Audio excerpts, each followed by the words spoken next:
My name is Autumn Winterskill, and today we're going to talk about how to knit the American and English moss. When we're knitting the American moss, we're going to be knitting a knit and purl checkerboard pattern with a knit row in between.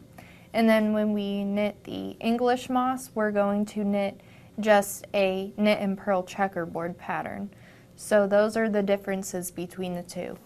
Here I have an example of the English moss stitch in this sweater that I've knitted. And this is a very good textural stitch. It gives a lot of depth to your knitting. When we knit this stitch the English way, we are going to just place knit and purl stitches on top of each other opposite. So we are alternating the way that we place them over each other. So we're going to begin with this and then introduce the American way. So I have a row of knit and purl stitches. So on my next row, I'm going to look at my purl stitches and knit over them. And I'm going to look at my knit stitches and I'm going to purl over them.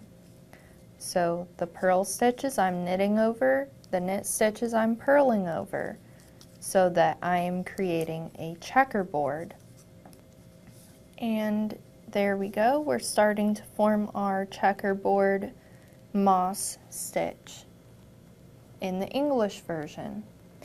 Now we're going to move on to the American version. So the American version is the same for the first two rows, just like the English moss pattern.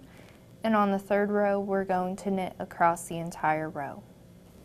So now when we look at our moss stitch pattern, we can see that in American moss, we have columns of knit stitches which make a longer repeat than the English moss stitch, which is the same as the American seed stitch. So that is the difference between the two.